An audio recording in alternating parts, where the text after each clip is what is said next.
Assalamualaikum. Waalaikumsalam warahmatullahi wabarakatuh. Apa kabarnya anak bapak semua? Alhamdulillah luar biasa. Allahu Akbar. Ya, semangat ya. Oke, kelasnya rapi ya. Ya, Bagus Pak. dan tertata ya. Mohon ini dipertahankan nanti karena nanti ada penilaian dari kepala sekolah kita dan itu akan ada rewardnya. Mohon dipertahankan. Jika lokal ini menang nanti, Bapak akan kasih hadiah ya. Ya, Pak. Mau hadiah? Mau. Mau.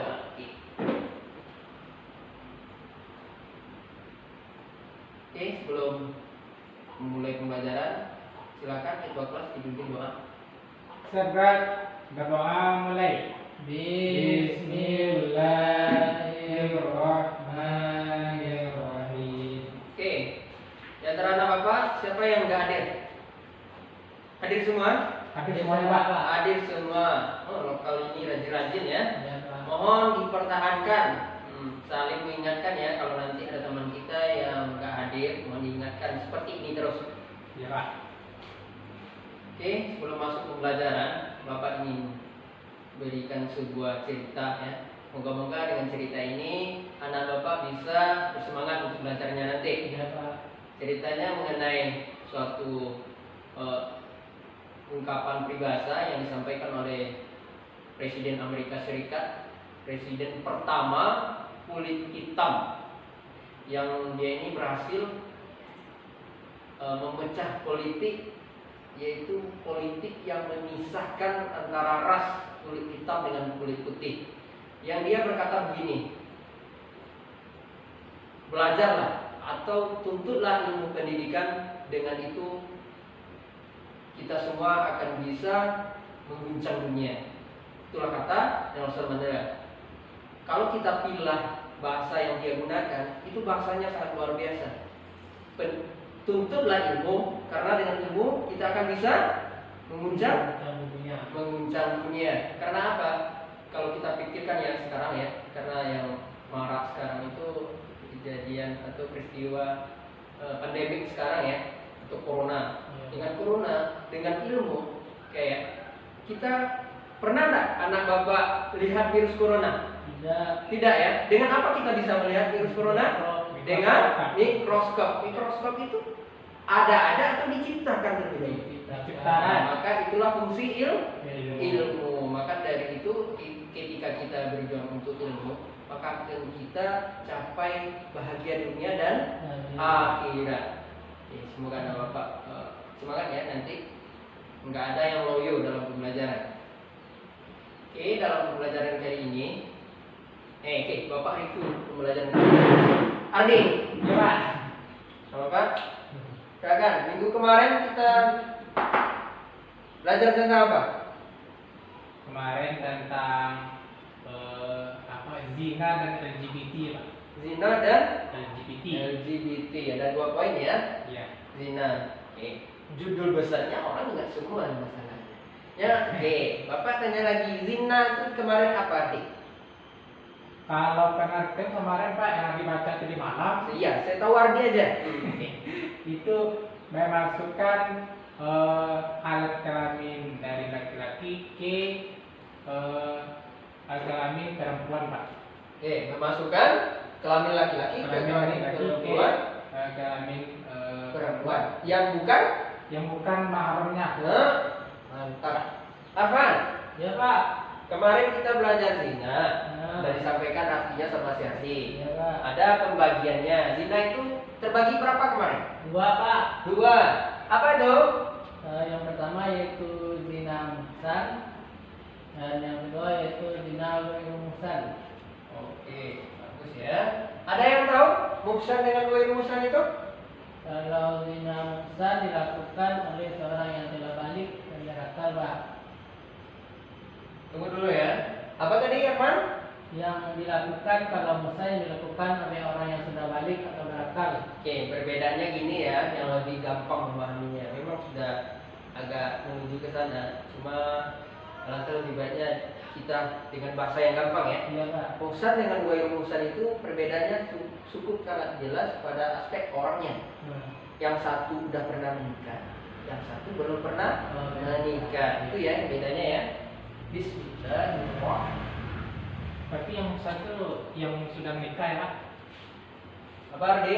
Yang satu yang sudah menikah, yang belum menikah Pak?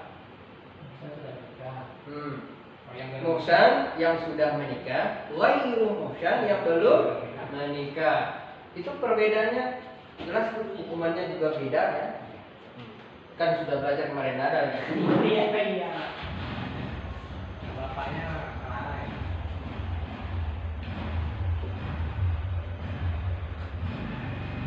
Oke, pada hari ini kita lanjutkan materi ya. Silakan dikeluarkan terlebih dahulu materi yang sudah Bapak tugaskan kemarin cari. Silakan dikeluarkan. Ya, Pak. Oke, dikeluarkan ya. Ya, Pak. Pada hari ini tujuan pembelajaran kita sebenarnya ada 7 poin. 7 poin ya. 7 diantaranya tersebut, duanya Bapak yang jelaskan. 4-nya lagi akan Bapak berikan kepada anak-anak Bapak buat diskusinya. Bapak lihat nanti proses diskusinya, Bapak lihat, Bapak catat prosesnya, penilaiannya, siapa yang aktif, siapa yang enggak. Dan juga nanti pada akhirnya Bapak ingin bagi per kelompok, satu pro, satu kontra. Oke? Berarti ya, itu jalan alur pembelajaran kita hari ini. Ya, Pak. Udah paham? Paham. Oke. Yang pertama, tujuannya satu, pengertian.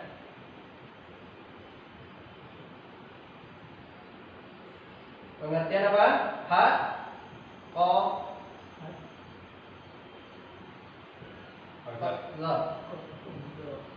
qadhaf ya.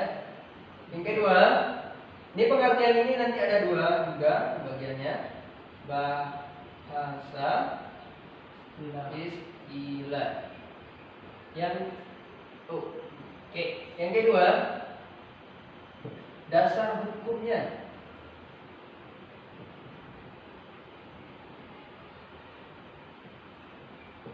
Kedua, dasar hukum.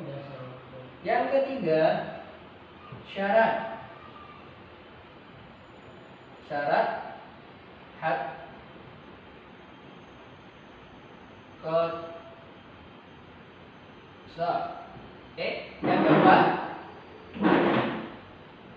Yang keempat, gugurnya. Gugurnya. Gugurnya hak qadhaf. Yang kelima, ada lagi hukumannya, hukuman orang yang melakukan hak qadhaf ya. Orang yang melakukan hak qadhaf sama yang di atas. Yang keenam, ada dulu ya. Bapak satu lagi udah syarat udah ya. Gugurnya hukum dan hikmah. Satu lagi apa? Hikmah mempelajarinya.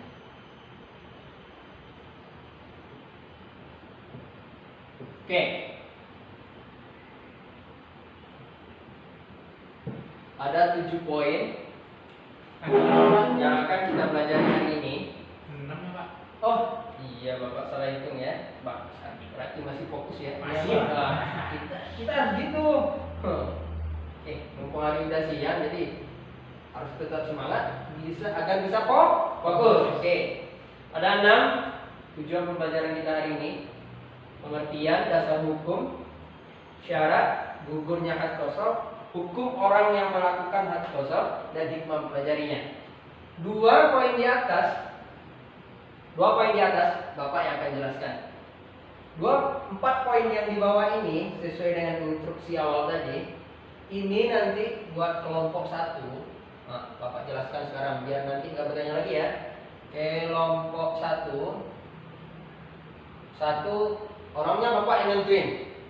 Bapak nggak mau pintar sama pintar, nanti bodoh sama bodoh. Jadi hasilnya nggak apa ya. Kelompok 1 Ardi sama Hadi. Ardi sama dan Adi. Adi. Kelompok 2 nih.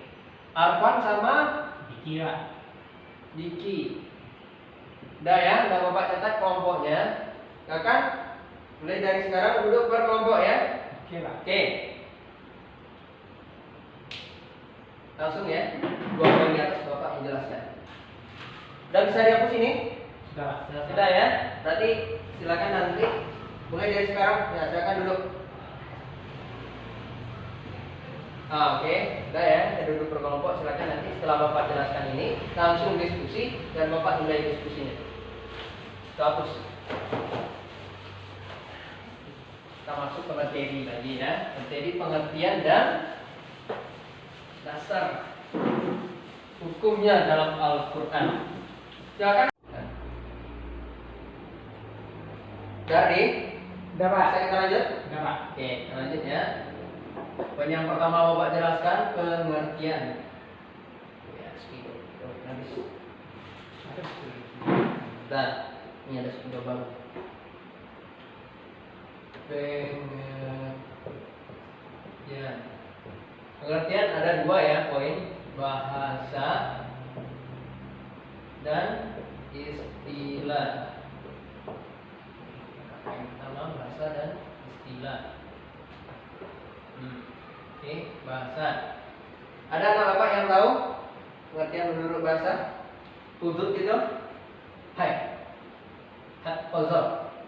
Hat qazab.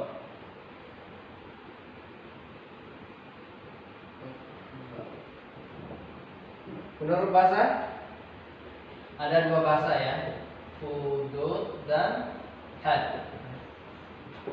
Apa itu hudud? Hudud adalah bentuk jamak dari had ya, jamak. Bentuk jamak dari had. Dan mufradnya adalah had. Apa itu had? Kalau menurut bahasa, had itu adalah berasal dari bahasa Arabnya had. Had. Oke, lengkap maksudnya. Had yang artinya batasan. Artinya batasan. Maksudnya apa di sini? Batasan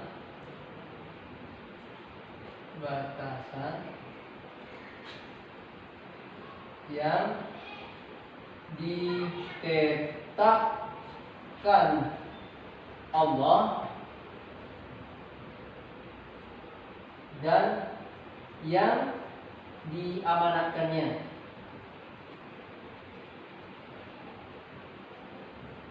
Oke, secara bahasa had itu adalah batasan atau ketetapan yang ditetapkan Allah agar manusia itu tidak bebas berbuat apapun. Kan kalau ada kita kemarin ya, ada materi yang minggu kemarin zina, itu kan ada batasannya. Ketika dia melanggar yang dibatasi oleh Allah, sepertinya gini nih. Bapak kita larang kita ke jurang dan ada dikasih pembatasnya. Ketika kita berusaha untuk melewati jurang, itu pasti akan ada sanksi dari Bapak juga dan juga ada efeknya kepada kita.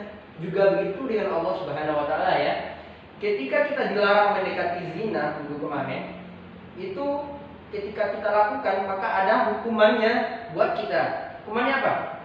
Dicambuk, dirajam. Kalau yang dicambuk itu orang yang belum pernah menikah dicambuk sebanyak 100 kali. Sedangkan yang udah pernah menikah dicambuk sebanyak atau dirajam?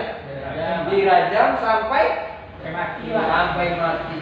Sungguh sangat ya, sungguh sangat gimana ya kalau kita membayangkan. Memang Allah itu sungguh sangat setimpal dengan apa yang kita lakukan, karena bahaya zina itu sangat luar biasa ya. Karena dengan zina itu hidup bermasyarakat akan terganggu, juga penyakit akan bersebar ya. Kita lanjut ke poin materi kita ya. Nanti udah kemana-mana lebih perginya. Menurut bahasa, had itu adalah batasan yang ditetapkan oleh Allah dan yang diamanatkannya menurut syariat Islam, syariat Islam ya. Menurut istilah had qazab. Nah, yang pertama kita akan bahas had tadi. Yang kedua kita bahas qazabnya lagi. Qazab. Oke. Qazab itu adalah Menurut bahasa menuduh. Menuduh apa? Tentu ada yang kita tuduh menuduh orang lain berbuat Zina. Dan jadi kalau kita simpulkan pengertian had qadzaf itu adalah menuduh seseorang melakukan perbuatan zina, yang dimana ada ketentuannya nanti di dalam ayat ya, ada juga hukumannya nanti. Yang kedua kita masuk poin setelah pengertian dasar hukum ya.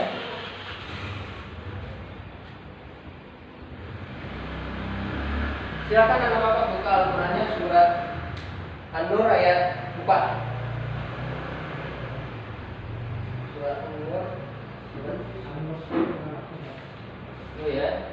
Ya kan? Sama-sama kita buka An-Nur surat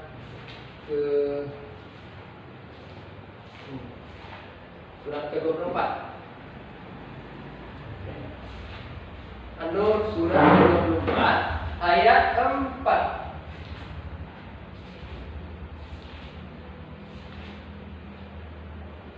Sudah ketemu? Silakan anak bapak simak ya. Bapak membacanya terlebih dahulu. Nanti kita pilih mana sih yang jadi dasar hukumnya atau poinnya yang membahas tentang materi ini. Oke, silakan simak. Bismillahirrahmanirrahim. Walladzina ya'muruna al-muhsanati summa lam ya'tu bi arba'ati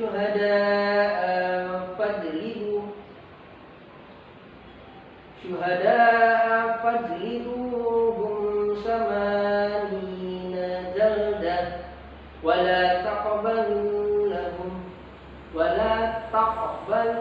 lahum syahadatan abadah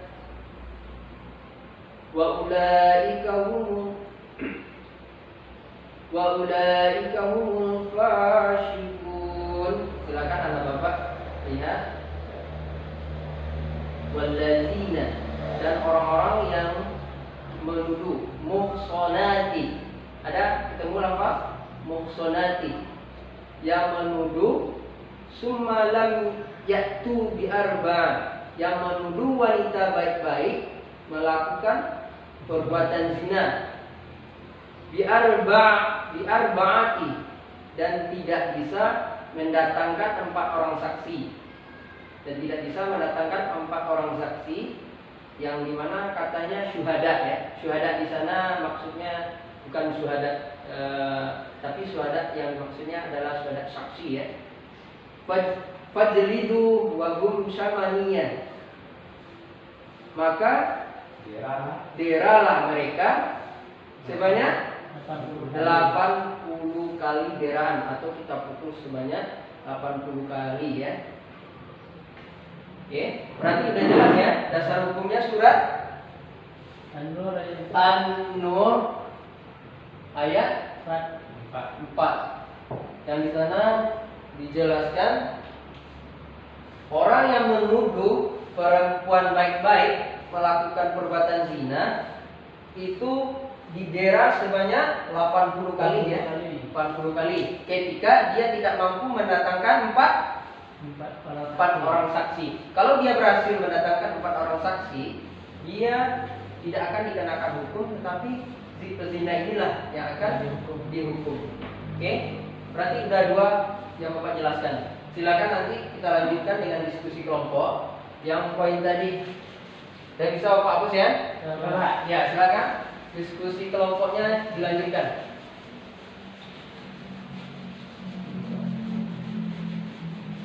Kan ya, Bapak nilai nanti diskusinya ya. Bapak lihat orang yang aktif dalam prosesnya.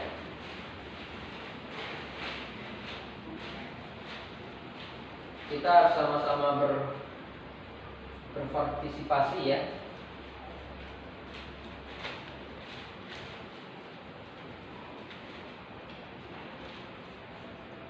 Ada kendala, Mas?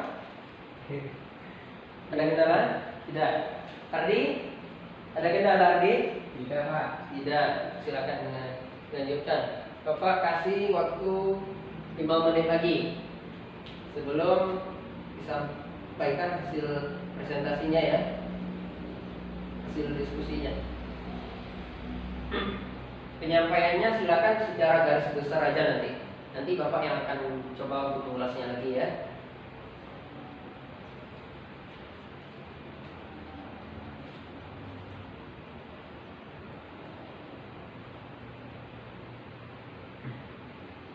Bagaimana? Ada kendala apa Bapak? Halo? Sudah, Pak. Tidak.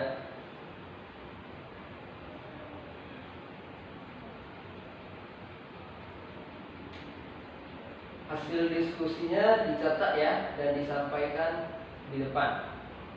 Silakan bagaimana cara anak Bapak mensiasatinya, boleh dicatat, boleh di gadget juga boleh. Silakan nanti disampaikan.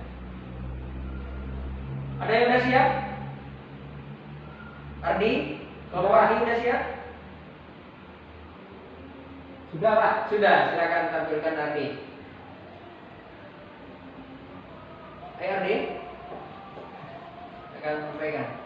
Nah, silakan. Yang lain mohon perhatikan ya, temannya menyampaikan hasil diskusi kelompok 1. Baik, bismillahirrahmanirrahim. Kami dari kelompok pertama kami menjelaskan hasil diskusi kami yaitu tentang syarat hak qazaf dan gugurnya Gugurnya qazaf. hak qazaf. Oke. Yang pertama, syarat hak qazaf ini yaitu syarat yang pertama yaitu syarat penuduh. Syarat penuduh ini adalah syaratnya dewasa, berakal, sukarela, tanpa paksaan, dan mengetahui hukum bahwa qazaf itu haram. Yang kedua, syaratnya adalah yang tertuduh. Yang tertuduh di sini adalah syaratnya orang yang dituduh harus muhsan, agar orang yang menuduh bisa dihukum dengan hak. Yang ketiga yaitu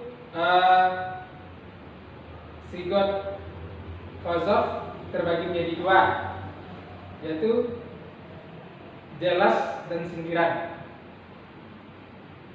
Selanjutnya itu tentang gugurnya hak qazaf.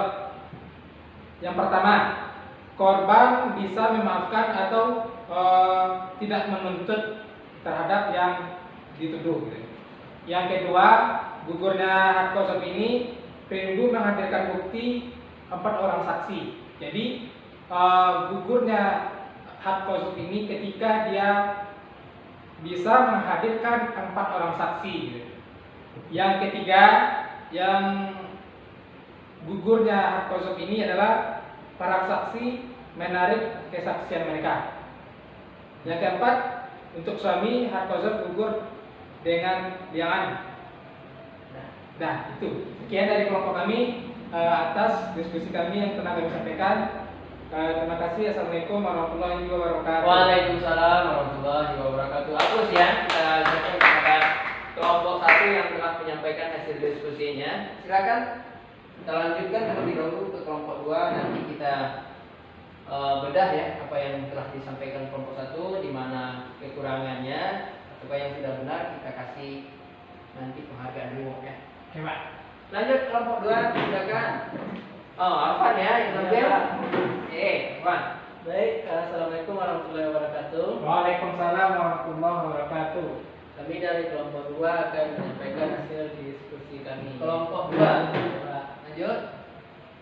Saya perwakilan kelompok 2, yaitu mana hukuman bagi pelaku hadan qazaf, yaitu yang pertama dicambuk 80 kali cambukan yang juga terdapat dalam surat An-Nur ayat 4 yang sudah kita bacakan tadi. Yang kedua yaitu dikatakan fasik. Yang ketiga, bagi pelaku yang budak maka hukumannya setengah dari orang yang merdeka. Yang keempat tidak akan bisa lagi menjadi saksi. Dan yang terakhir yaitu akan dicap sebagai pembohong. Itu hukuman bagi pelaku had qazaf. Hikmah dari had qazaf yaitu Yang pertama menjaga kehormatan, yang kedua menjaga kemuliaan orang lain, yang ketiga memelihara masyarakat dari perbuatan mesum, dan yang keempat menegakkan amal makruh nahi munkar. Terima kasih. Itu penampilan sampurasun kami dari kami. Assalamualaikum warahmatullahi wabarakatuh. Waalaikumsalam warahmatullahi wabarakatuh. Ya, oke ya. Selamat datang kepada kelompok 2 yang telah menyampaikan hasil diskusinya. Oke.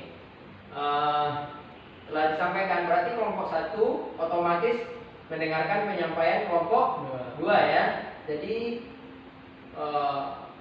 Bapak anggap materi ini ke-7 poinnya dan kita bedah semua dan sudah tersampaikan semua. Sekarang adakah pertanyaan dari dulu? Boleh, silakan. Yang mau bertanya ataupun yang belum paham ke materinya silakan boleh ditanyakan bebas. Lian itu apa coba? Oke, Lian ya. Lian. Gimana dia? Pada poin Gugurnya apa ya? Pak? Gugurnya hak kosong itu Pak. Oke, Lian. Pertanyaan yang cukup bagus ya dari anak bapak saudara Ardi. Memang bagus pertanyaannya. Apa itu li'an? Oke, li'an itu adalah ketika nih ada orang suami istri, suaminya si fulan dan istrinya si fulin gitu ya. Iya Pak. Si suaminya ini curiga terhadap istrinya karena suaminya berada di luar kota contohnya. Dia di luar kota dan suaminya tinggal di sini. Dia kerja di luar ya. Ketika dia pulang, dia mendapati istrinya lagi di rumah sama laki-laki lain, maksudnya sedang bertamu. Dia itu nggak sedang melakukan apa-apa. Jadi sang suaminya ini karena cemburu dan langsung mengeluarkan prasangka dan dia langsung menuduh istrinya. Dalam Al-Hujurat kan berprasangka aja sudah Dosa. Sebagian prasangka itu adalah dosa. Sedangkan suaminya ini langsung menuduh kepada istrinya bahwasannya istrinya ini berbuat zina dengan tamunya tadi, sedangkan sang istri dengan tamu itu tidak ada melakukan perbuatan zina. Jadi ketika had qazaf ini dilakukan oleh suaminya, berarti pelakunya had qazaf kan itu menuduh ya. Berarti yang menuduh itu kan adalah suaminya terhadap istrinya. Ketika suami terhadap istrinya itu li'an namanya, maka suaminya tersebut tidak dibebani oleh hukum.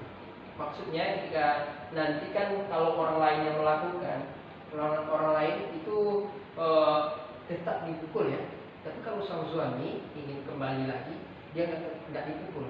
Udah baik kan nggak ada hukumnya dia dipukul. Jadi pengecualian terhadap suami di sini. Kalau suami yang melakukan penuduhan terhadap istrinya, sang suami itu tidak dikenai hukuman had qazaf. Paham? Paham. Ada lagi pertanyaan? Yuk, pertanyaan. Oke, ada? Oke, Bapak yang ulas lagi ya. Bapak ulas lagi. Yang pertama syarat had qazaf. Yang pertama syarat penuduhnya. Syarat penuduhnya yang pertama syarat had qazaf yang penuduhnya yang pertama apa tadi? Balik dewasa balik. Oke, yang pertama dewasa. Kenapa dikatakan orang yang qazaf itu harus dewasa?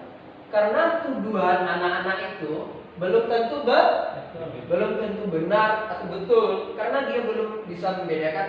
Kayaknya dilihat ada orang bisnis dan dia katakan langsung dia perbuatan zina. Jadi tuduhan yang dianggap bisa menjadi had qazaf itu adalah tuduhan orang dewasa. Yang kedua ada berakal. Nah, nanti had qazaf ini hanya diakui ketika orang yang menyampaikannya itu orang nggak gila, artinya berakal ya. Yang ketiga sejadi sehat ya. Sehat hampir sama dengan berakal ini, tidak gila. Yang ke selanjutnya syarat buat yang tertuduh. Ini buat yang tertuduh ini kan orang yang dituduh berbuat yang dituduh berbuat zina. Orangnya ini harus juga nggak gila. Maksudnya orang gila itu kan nggak dibebani hukum.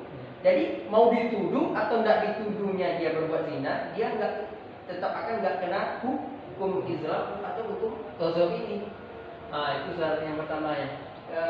Kita lanjut aja ya, karena waktu kita nggak singkat. Yang kedua, gugurnya had qadzaf itu ada beberapa kategori yang bisa membuat gugur. Yang pertama, maaf. Kata maaf ini apabila orang yang tertuduh ini memaafkan si pelaku qadzaf ini, maka gugurlah had qadzaf atau hukumannya, dia nggak akan dihukum lagi. Yang ketiga, yang kedua, 4 orang saksi. Kan syaratnya harus menghadirkan 4 orang saksi.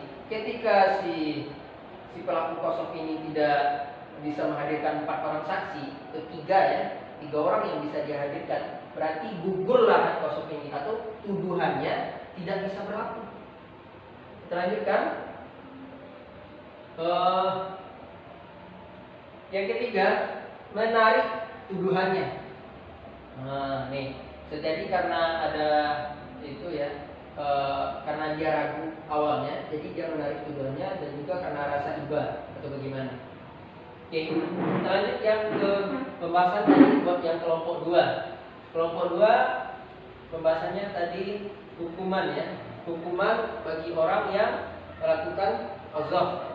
Yang pertama, dicambuk 80 kali. Yang kedua, disebut orang-orang fasik. Fasik ini ya, ada yang tahu? Nama Pak? Yo, fasik. Tahu Pak. Fasik ini dia tahu ini yang benar, ini yang salah, tapi dia mengingkarinya. Itu adalah orang-orang yang fasik. Ya, dia tahu zina itu dosa, zina itu membawa mudarat, nah, tetapi dia masih kerjakan. Oke. Yang ketiga, budak. Oke. Kalau budak di sini hukumannya kan buat orang merdeka, ini Bapak bilang ya, buat orang merdeka hukumannya 80 kali cambukan. Tapi kalau buat orang budak itu hanya dipukul 40, berarti setengah dari orang yang merdeka. Oke. Kita lanjut ya, yang ke poin yang kedua yang dibahas kelompok 2, hikmahnya. Yang pertama, hikmahnya adalah menjaga kehormatan diri ya. Sekarang kan orang gampang-gampang aja ya menyampaikan menfitnah. Fitnah itu adalah salah satu qadzaf juga ya. Kalau kita artikan fitnah ini, qadzaf itu kan adalah tuduhan. Fitnah itu juga tuduhan ya. Menuduh orang juga kan. Jadi saat sekarang ini kalau kita lihat ya, fitnah atau qadzaf itu sudah banyak terjadi. Nanti anak bapak tolong hati-hati ya. Ada beberapa bahasa yang memang secara tidak sengaja kita ucapkan kepada orang lain, tetapi itu sudah dipandang qadzaf. Hati-hati anak bapak, nanti ada beberapa kata-kata yang memang kata-kata itu sudah biasa disampaikan orang, tetapi itu adalah qadzaf dan dosanya sangat besar. Contohnya gini, Bapak mengutip dari salah seorang seorang imam, dijelaskan oleh Syekh Sulaiman Al-Ansari dalam kitabnya Hasyiah Al-Jamal. Nih, ada ungkapan-ungkapan yang digunakan oleh pelaku qadzaf ini yang memang dia nanti akan dijatuhkan hukuman. Contohnya gini, ucapannya sepele tapi maknanya dalam. Engkau berzina. Satu, engkau berzina ya. Yang kedua, hai pezina. Ada nggak di tengah masyarakat kita yang bilang gitu? Jarang ya. Tapi ada yang lebih Bapak lihat di masyarakat itu bahasanya, kamu bukan anak saya. Kok kamu, nih bapaknya nih, pamannya Ardi bapaknya, ada anaknya, kok kamu nggak mirip bapakmu? Entah kamu itu anak dia atau enggak. Nah, menurut Syekh Sulaiman ini, ungkapan itu adalah ungkapan qadzaf. Berarti itu menuduh orang melakukan perbuatan zina. dalam artian tidak langsung, dalam makna bahasa yang sangat-sangat sangat-sangat gimana, lembut tapi maknanya dalam. Oke, jadi hati-hati ya dengan ungkapan peribahasa. Atau dengan bahasa lain, hey kamu anak zina. Yang kedua, atau dengan kata lain memanggil orang dengan apa ya? Bagi memanggil dengan hey engkau bukan anak sekulan. Oke, ada pertanyaan sejauh itu? Ada pertanyaan? Oke, yang terakhir sebelum Bapak review, Bapak ingin bikin kelompok 1 dan kelompok 2 bikin pro dan kontra. Yang mana tuh Pak? Kelompok 1, bagaimana seandainya kelompok 1 itu mendukung hak kosong ini diterapkan di Indonesia? Bagaimana supaya hak kosong ini diterapkan di Indonesia? Yang kelompok 2, bagaimana kan di Indonesia hukuman negara kita negara yang apa ya, bukan berdiri berdasarkan syariat Islam ya. Jadi Bhinneka Tunggal Ika ya, berbeda-beda tetapi tetap satu. Jadi silakan kelompok 2 agak tidak setuju dengan pendapat kelompok 1. Yang pertama, Adi pengen menerapkan ini hak kosong harus ada di Indonesia, diterapkan oleh pemerintah. Yang siapa nggak mau menerapkan. Oke gitu. Silakan. Nah Bapak nanti sebentar lagi kurun waktu 5 menit Bapak minta tanggapan per masing-masing kelompok. Apa alasan? Soalnya apa alasan mau menerapkan? Bagaimana caranya? Nah, yang siapa? Apakah mungkin diterapkan? Silakan. Terima kasih waktu 5 menit buat cari bahannya, buat saling bertukar pikiran ya. Oke Pak. Oke.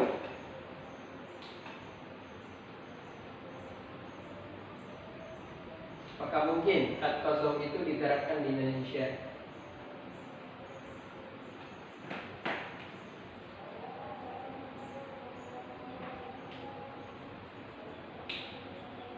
Udah ya? Udah. Ayo silakan Bapak yang awal menyampaikan Bapak pengen dari kelompok yang pro. Yang pro ingin menerapkan hak kosong di Indonesia. Silakan, apa pendapatnya? Kelompok 1, bagaimana pendapatnya? Baik, di sini saya ingin berpendapat Pak. Ya. Jadi setelah pembelajaran kita lakukan tadi tentang hak kosong tadi Pak. Jadi memang hak kosong itu kan adalah satu hal yang menuduh ya Pak. Ya. Yang menuduh yang mana orang yang dituduh itu tidak melakukannya. Ya. Sehingga apakah hukuman bagaimana diterapkan di negara kita ini Pak, Indonesia khususnya? Yeah. Saya setuju Pak, karena untuk menerapkan hukuman kepada orang-orang yang menuduh itu Pak, karena kebanyakan orang-orang di sini ya, khususnya Indonesia, masyarakat Indonesia banyak sekali kadang ada saja yang menuduhkan teman-temannya melakukan ini, menuduhkan masyarakatnya begini Pak, contohnya melakukan maling kah atau berbuat zina kah, sehingga padahal orang yang dituduh itu tidak pernah melakukannya. Jadi saya ingin menerapkan hukuman agar orang-orang yang melakukan tuduhan itu agar dihukum gitu Pak. Jadi agar hukuman untuk hak kosong ini yang penuduh ini bisa jera gitu. Dan juga apabila diterapkan hukuman ini bisa orang-orang yang ingin menuduh itu tidak lagi berat untuk melakukan tuduhan gitu Pak. Nah, jadi itu pendapat saya Pak. Oke, terima kasih ya kepada kelompok 1 yang telah memberikan pendapatnya. Silakan bagaimana dengan kelompok yang kontra? Bagaimana tanggapannya terhadap kelompok yang pro tadi? Ya, baik, ini kelompok 2 Pak, kelompok kontra. Jadi memang kalau seandainya dia melakukan penuduhan, otomatis dia mendapatkan hukuman Pak. Tapi karena kita sekarang itu zamannya ya mungkin tidak seperti zaman Nabi dulu atau sahabat ataupun tabi'in dulu, ya seperti yang telah disampaikan di hukuman itu yaitu jera 80 kali. Mungkin nggak seperti itu lagi hukumannya begitu Pak. Atau mungkin diganti hukumannya itu setimpal dengan hukuman jera tersebut, tetapi tidak hukuman jera 80 kali tersebut begitu Pak. Nah itu dari kami Pak, tetap dihukum tapi tidak hukuman yang itu tidak diberikan gitu Pak. Jadi pendapat kelompok dua Setuju hukum yang ditetapkan yang disitu setuju di Pak. jadi Hukumannya tetap cuma dipindahkan, Dipindahkan nggak itu hukumannya. nggak dicambuk ya. Cambuk lagi. Bagaimana saudara Adi? Apakah Adi setujui? Apakah tidak dialihkan, bukan dicambuk lagi, dia di penjara atau bagaimana kata kelompok dua? Apakah mau? Ataukah tetap dengan dipukul orang pelaku had qadzaf itu? Gini Pak, karena kita ada dasar tadi Pak dalam surah apa tadi Pak An-Nur ayat 4 bahwasanya orang-orang yang melakukan apa itu kan dijera ya Pak. Ya. Qadzaf itu dijera Didera. ya didera 80 kali Pak. Memang yang menyatakan itu bukan kita Pak, bukan orang lain, itu presiden, Iya. ya kan, Oke. masyarakat. Oke. Jadi yang menyatakan sendiri itu adalah Allah Pak. Jadi sesuatu yang ditetapkan Allah itu tidak bisa dirubah-rubah. Itu kan adalah suatu syariat gitu kan. Ya. Satu ketetapan hukum yang ditetapkan. Jadi saya setuju Pak, karena kita sebagai umat Islam pedoman Al-Quran ya Pak, dan hadis atau apakah saudara Alfano mengetahui apa ada hal hadis yang bisa digantikan hukumannya begitu? Kalau Ya. ada, coba gitu. Ya baik. Itu dulu. Karena sini yang saya ketahui memang dalam Al-Quran itu memang begitu Pak, adanya 80 kali didera gitu. Didera ya. Jadi saya memang mengambil suatu pendapat atau dalil dari Al-Quran ini Pak. Oke. Kelompok dua. Kelompok yang pro mengatakan bahwasanya hukuman yang datang dari Allah itu memang harus diterakan. Nah, lalu bagaimana dengan pandangan kelompok dua kembali? Ya benar apa yang disampaikan oleh kelompok pro Pak. Jadi kita kiaskan dengan seperti orang pencuri Pak. Jadi dalam Quran kan pencuri itu ketika dia melakukan pencuri dipotong tangannya. Ketika melakukan pencuri lagi dipotong tangannya, dipotong. Tapi kan pada saat sekarang ini kan karena kita ya memang karena kehidupan kita tidak seperti zaman dahulu lagi ya mungkin dialihkan hukumannya itu bagi pencuri tadi tidak dipotong lagi gitu Pak. Pada saat sekarang ini kan orang pencuri dan pencuri tidak dipukulkan ataupun hukumannya tidak dipotong lagi, tentunya di penjara ataupun di denda ataupun di mana ya Pak. Jadi sama halnya dengan orang yang melakukan tadi Pak ya, karena keadaan kita yang tidak mungkin pada zaman dahulu lagi ya mungkin dialihkan hukumannya begitu. Dari kami. Jadi kita kiaskan kepada orang yang mencuri pada saat sekarang ini yang ditimpalkannya itu tidak dipotong tangannya, tapi dipenjarakan ataupun yang hal yang setimpal begitu Pak. Oke ya. Anak bapak dua-duanya udah jempol ya. Gak bagus buat anak bapak yang sudah bisa memberikan argumennya terhadap suatu masalah yang memang ada pro kontranya. Itu udah bagus menurut bapak. Tapi bapak tengahi ya. Dua-duanya bapak tengahi. Yang pertama pro, yang tadi akan terus mendukung pendapatnya. Iya. Yang kedua, jadi pro kontra ini ujungnya nggak akan ada kecocokan. Jadi bapak tengahi ya. Oke, saudara Ardi, memang benar pendapat saudara yang mengatakan bahwasanya hukum dari Allah itu harus diterapkan. Berarti, nih kita kembalikan ya, kita kan hidup. Ada suatu ayat mengatakan, Atiullaha wa Rasul wa ulil amri minkum. Taatilah Allah, Rasul dan pemimpin di antara kamu. Berarti ada pemimpin di sini ya. Ketika ada pemimpin itu melahirkan qadhi. Apa itu qadhi? Hakim ya. Orang yang mengadili suatu pengadilan.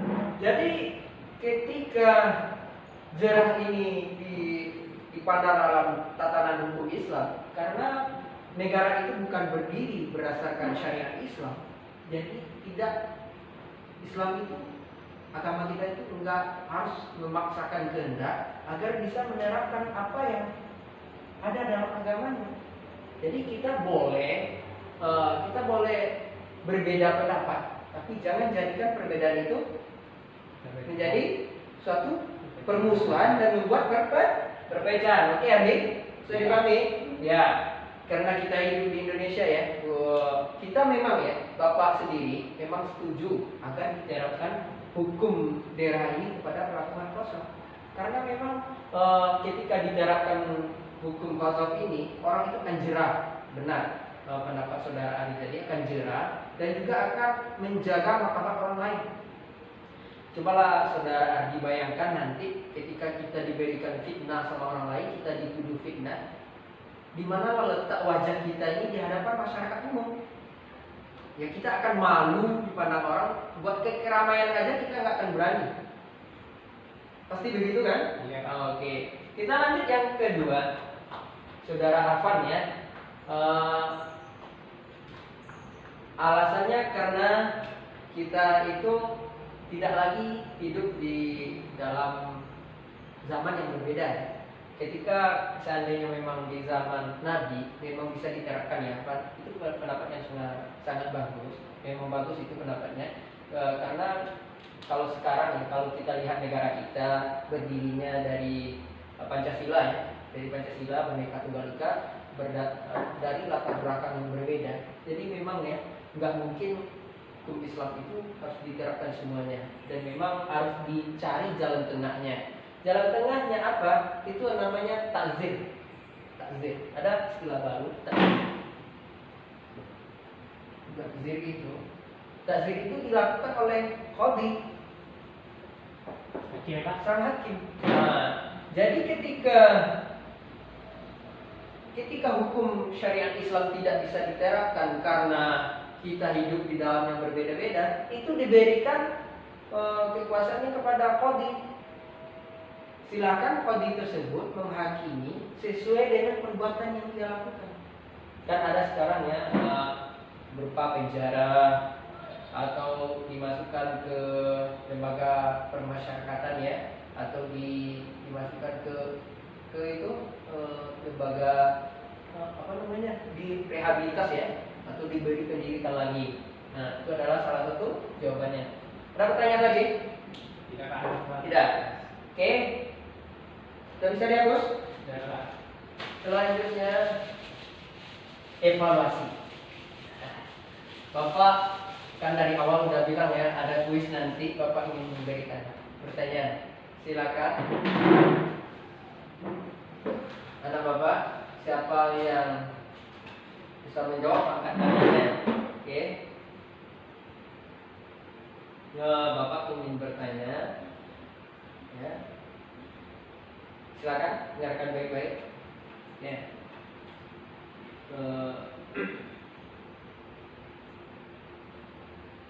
Soal yang pertama, rebutan ya. Ini ada poin tersendirinya ya. Bapak akan Ada dia, Pak? ada hadiahnya nanti, ada.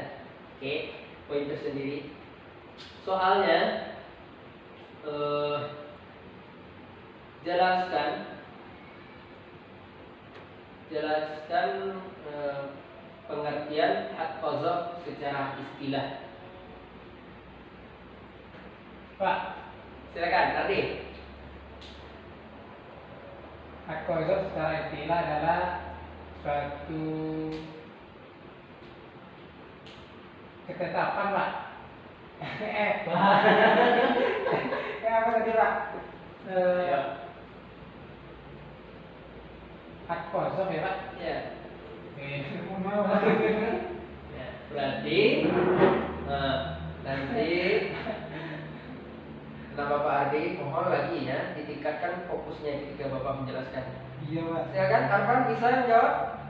Yang saya tahu Arvano orang yang melakukan pembunuhan, Pak. Udah benar ya. Orang yang melakukan tuduhan terhadap orang lain yang memang tuduhan tersebut tidak benar. Oke? Itu namanya sama dengan memfitnah orang ya. Menuduh orang menuduh orang baik-baik melakukan perbuatan zina. Apa hukumannya tadi? Didera dan hukumannya, Pak. Didera 80 kali. Oke. Saya ada pertanyaan buat yang terakhir kali. Pak. Cukup ya. Oke, silakan minggu depan Bapak tugaskan. Pertama tugas, yang kedua silakan cari referensi nanti. Tugasnya silakan anak Bapak cari materi tentang mawaris.